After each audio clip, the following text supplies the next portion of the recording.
Some of us gathered here today may be relieved to hear Derek Jensen's description of the time after. Some of us may be focusing on what he said about the possible shifts we can still make to keep the world as we know it. Some of us may be feeling great sadness about all we cannot control and the loss that is happening, the likely suffering of humans and other animals on our beloved planet. I feel all of these things. As an activist for the environmental concerns for 8 years, I've gone through many stages and transitions. And where I am right now holds these truths in balance. One truth: I cannot control what others do. I have influence, but my influence is limited, mostly to those with whom I have a relationship. Those relationships include deep caring and a sense of belonging together, like we have in this community. When someone in this community invites me to participate in something that fits with my values, I am called to say yes as often as I can. A second truth: technology alone won't bring us what we need. For one, technology continues to dig into the Earth's limited resources, and it doesn't involve a collaboration and relationship between people and animals to create the world we want to live in. This idea about Mars moving to a different planet feels like a crazy, desperate scheme to me. Moving towards sustainability, resilience, along with humility and reverence, are the steps I will make and champion as we go forward.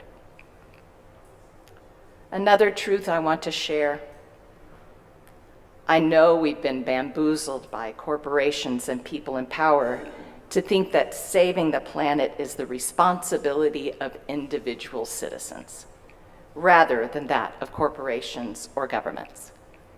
Full-on campaigns have been created to fool us. One of our youth brought this up in our discussions to create this service.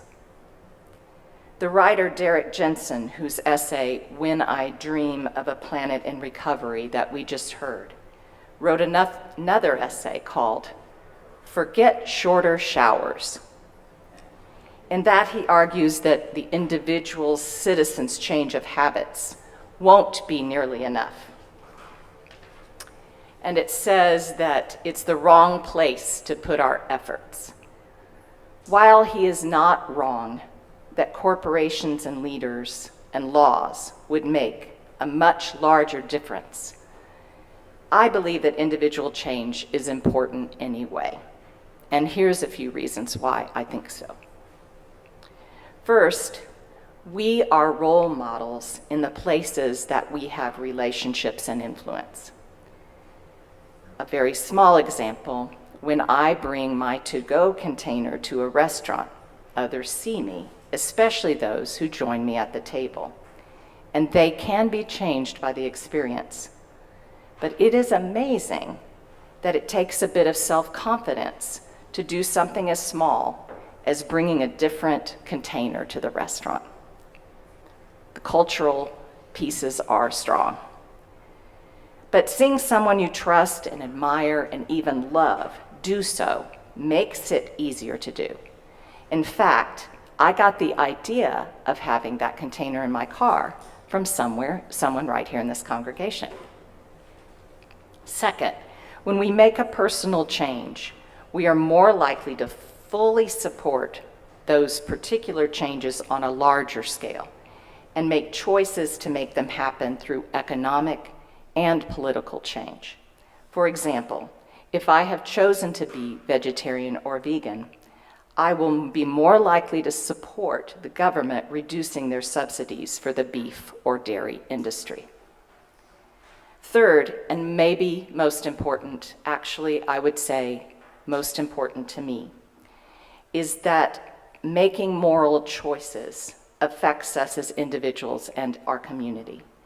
If I know that my actions create suffering for an animal, or make another person's life harder or less healthy, or create filth and sickness for our planet, I can choose not to do so because that's the choice that's consistent with my morals.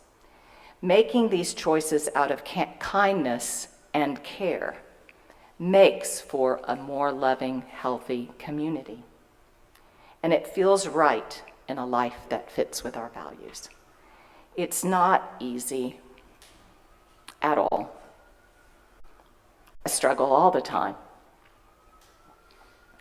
because we are constantly bombarded with messages that cut us off from knowing or thinking about the pain we cause as animals, to animals, forests, and our other fellow humans. But if when we find out, we stay aware and act accordingly, we can change our corner of the world. And I want to end with an idea that blends our very human need for self-care with our connections to the earth. It is a practice of gratitude that focuses on the beauty of nature.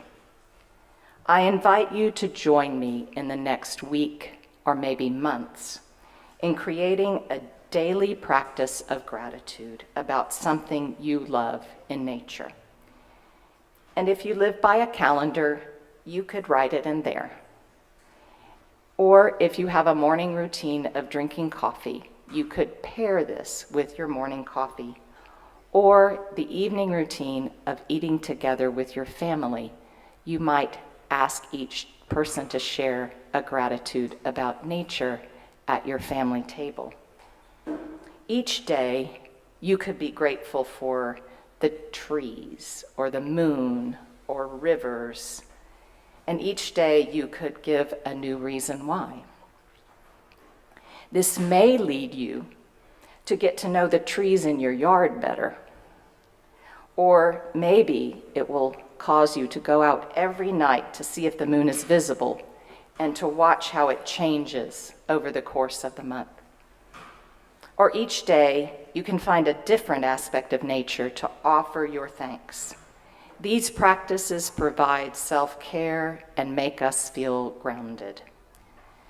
They may create a call to bigger activism or shifts in our habits, or they may simply connect us to our true nature as animals, whose home, the earth, is where we have been given life. The connection is there. When we feel it, we feel more alive and where we long to be. There's so much to distract us from our true nature. There's so much that's been invented to push us into thinking about buying, and focusing on actions that bring wealth, and thinking in actions that have no sacred or spiritual purpose, and that don't serve our well-being.